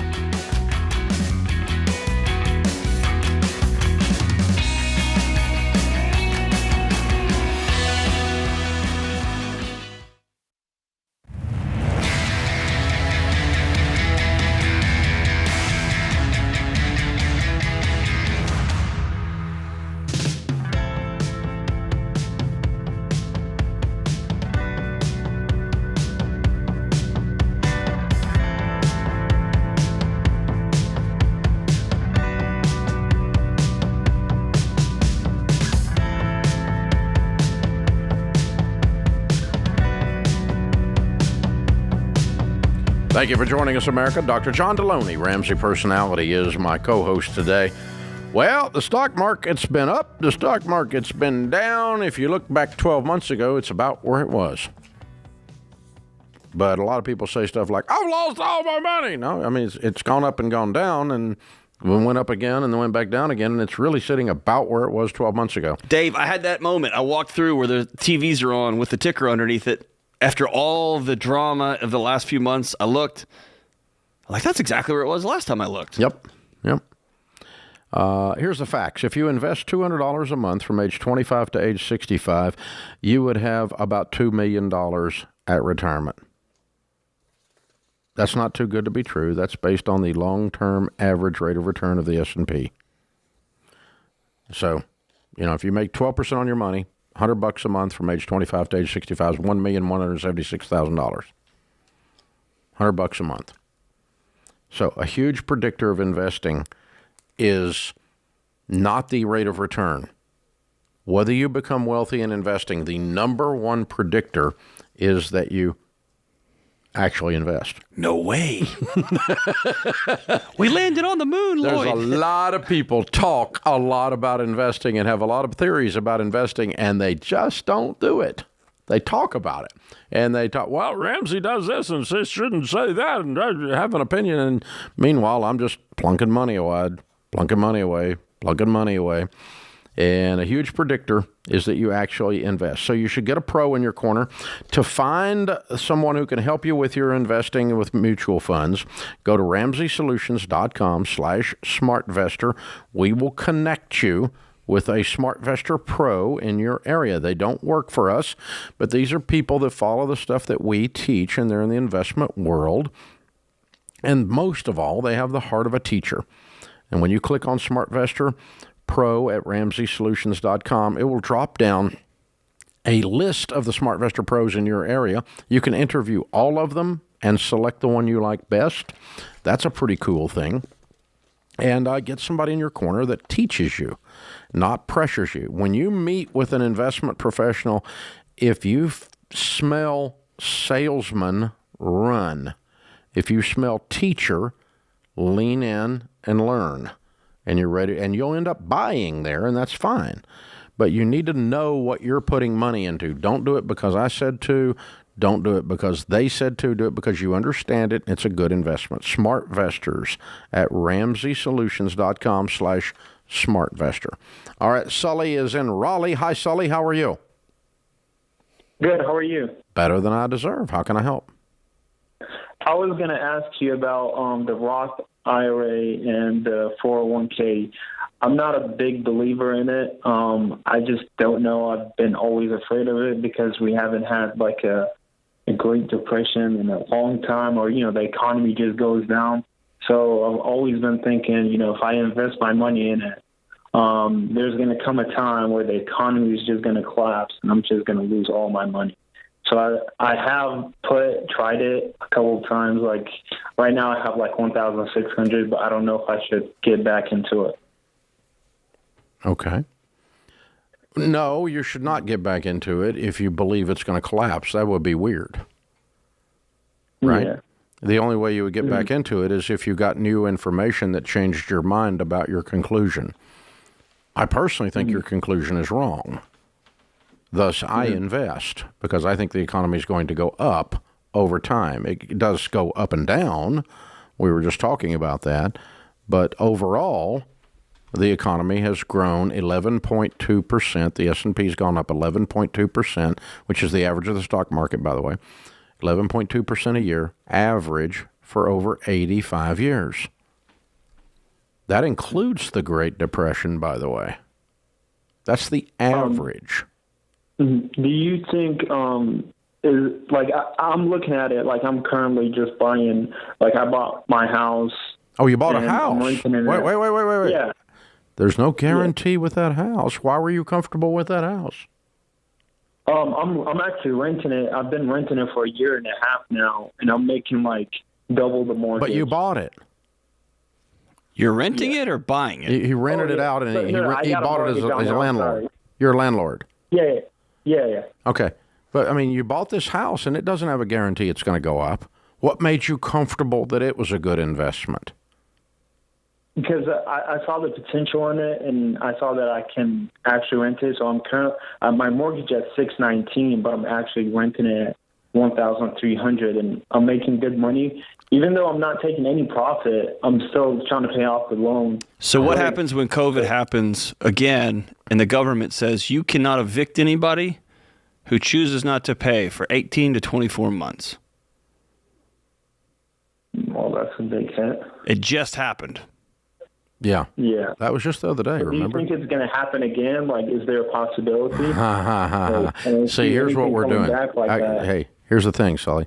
That's, the weird thing is you got all this positive and optimistic view of what real estate's going to do, and simultaneously you're convinced the stock market's going to crash. And but real estate, you do have a correct view of it, not necessarily about your renter, but you look back and you say, gosh, for the last 30 years, real estate's gone up.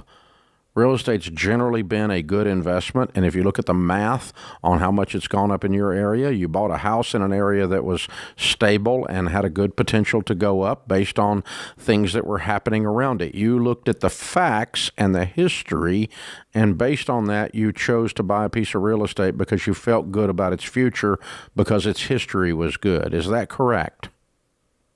Yeah, well, right after I bought it, after 3 months, the value of my house went up $30,000. So I'm already. Yeah, but you missed the point. Yeah. How old are you? I'm 22. Okay. Well. Yeah. So here's the thing, Sully. You need to study the stock market. It has a similar track record of going up in value over a long period of time to real estate. Both have excellent histories of making people money. And so you have a poor man's view of the stock market and a rich man's view of the real estate market. You also have what I'm going to call a delusional view, and I want you to learn this at 22, man. And I'm telling you from a guy that screwed this up.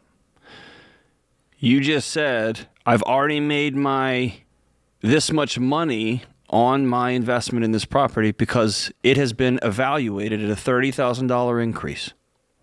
That's not real money until you sell this house. If you sell it tomorrow, you made $30,000.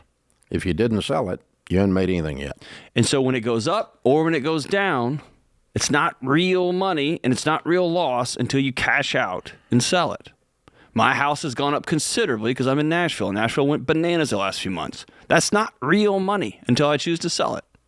And so I don't count that money. I don't consider myself super rich. Like, it's not real money, man. Yeah. So, like Dave said, you're choosing what you want to look at positively and negatively.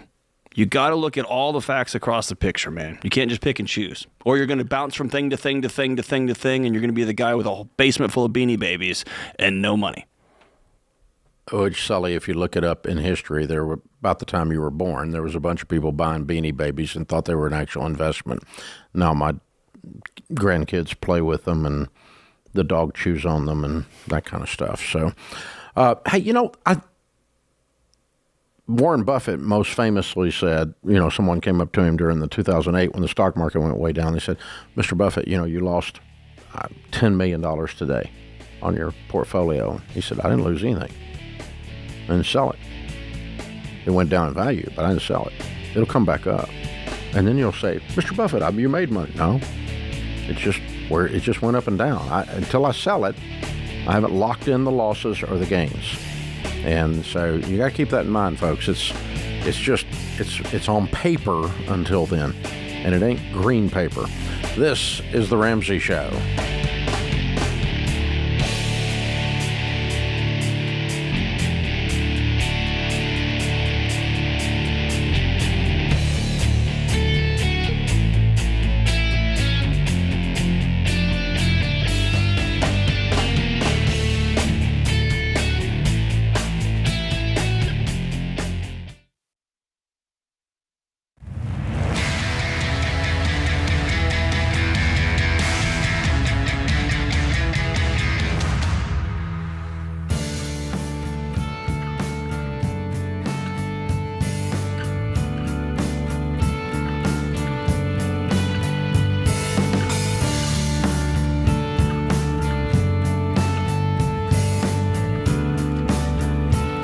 Our scripture of the day, Ephesians 4:23 and 24. Be renewed in the spirit of your minds, and to put on the new self, created after the likeness of God in true righteousness and holiness. Viktor Frankl said, when we are no longer able to change a situation, we are challenged to change ourselves. Caitlin is with us. Caitlin is in Seattle. Hi, Caitlin. How are you? Hi, I'm great. Thank you. Good. How can we help? My question is, my husband and I are trying to decide how much to spend when buying a house with cash. My husband is self-employed. He's in the graphic design business, and, with possible recessions coming up, and there's, with AI impacting possible future business, we're just kind of, our income's always sort of uncertain. So we always stick with a budget. We always save everything we can. Love it. But we are wanting to buy a house with cash. We're renting. We've been renting for a long time. So how much cash do you have? Of course, we have $1,070,000. 180 of it is in a SEP IRA. Okay. Well, 180 of it's not accessible then. How old are you guys? Right. We are almost 50. Both of us are 49. Okay. So you have $800K. And how much do you have in your other investments, not counting that?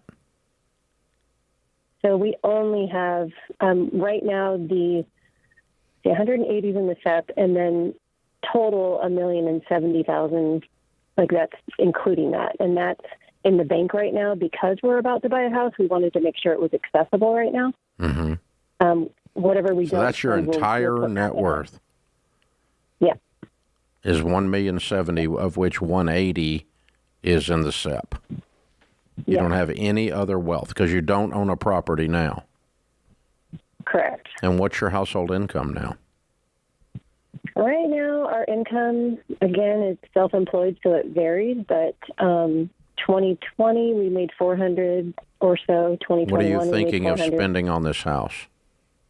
Well, being that we're in this area, and that's kind of one of the big parts of my question, $700,000 would be a good deal for a house here, and we're trying to decide if it's absolutely crazy. We're going to try to shoot for 600 or something like that. It's just a hit and miss trying to find that. Now, I mean, you do have two reasonable pieces of data that are pulling at each other on this. One is Seattle is an expensive market, and $700,000 is not a palace.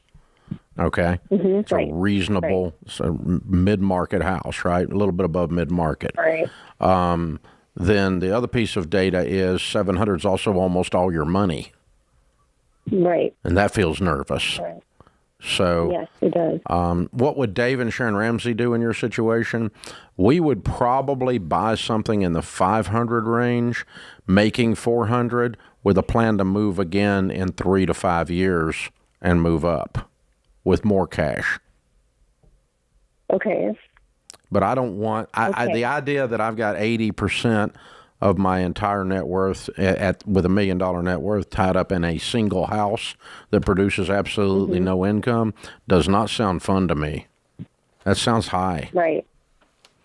And so the 700 makes me nervous. It doesn't make me panic because you make 400, and so the next year you probably will bank a couple of hundred, right?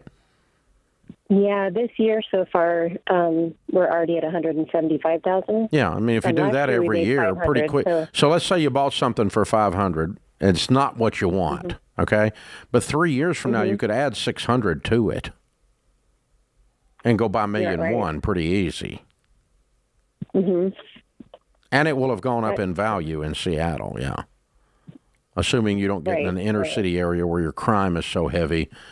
And, anarchists are blasting out your windows or something. But, I mean, if you get a reasonably solid neighborhood, a protected neighborhood, you'll do fine there. Seattle's a great market in terms of real estate. And so, And as for the other, AI is going to disrupt everything and everything's coming down. You can take two tracks on that, man. You can continue just to consume and consume and consume media and lose your mind because, again, their goal isn't to tell you the truth. Their goal is to get you to click on stuff. Or you can do like me and a couple of teammates did yesterday. We went and sat with the smartest guy I've ever talked to in my life, the data analyst here, and he taught us about how it works and the way it's moving. And we're just trying to be informed about it, right?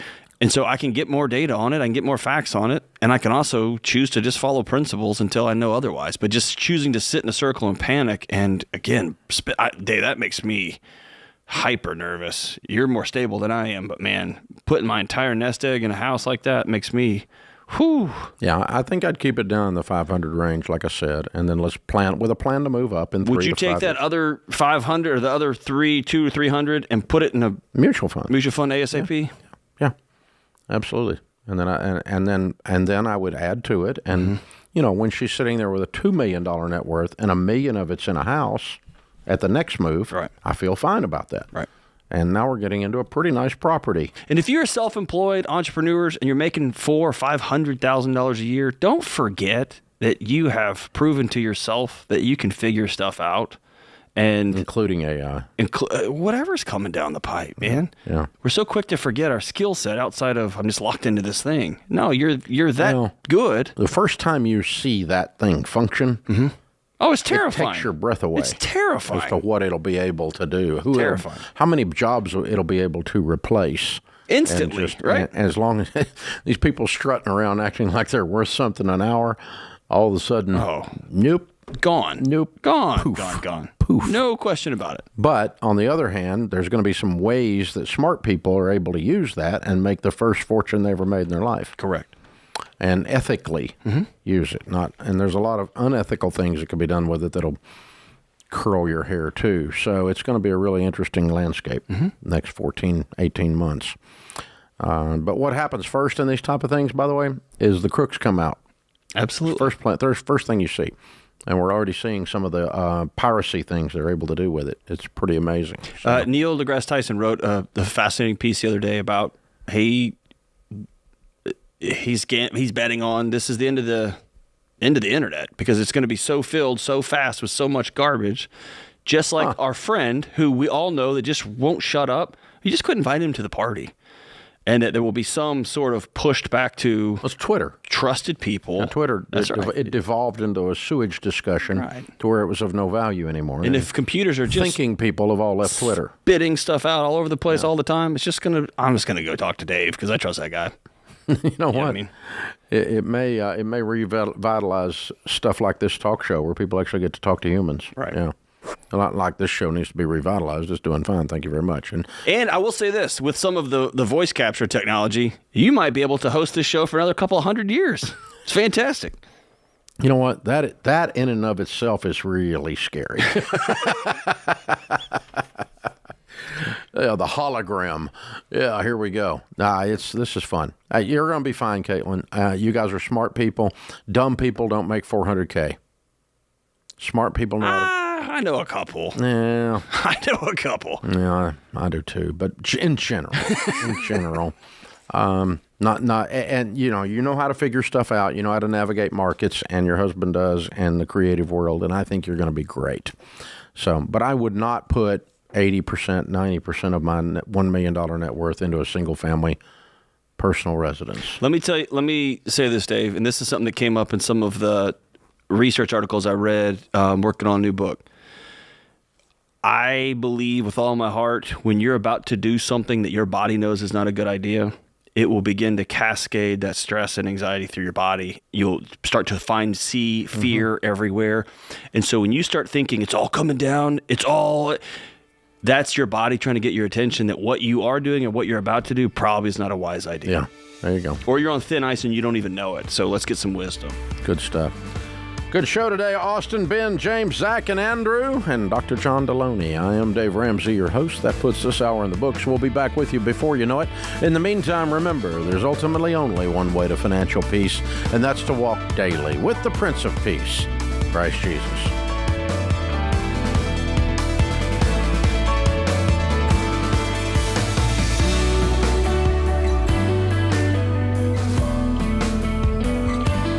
Hey, it's Dr. John Deloney. If you love the show and want a deeper dive on your money journey, we have a weekly newsletter that gives you trending and helpful articles and tips on following the Ramsey way. Just go to RamseySolutions.com today to sign up for our newsletter. Again, that's RamseySolutions.com to sign up for our weekly newsletter.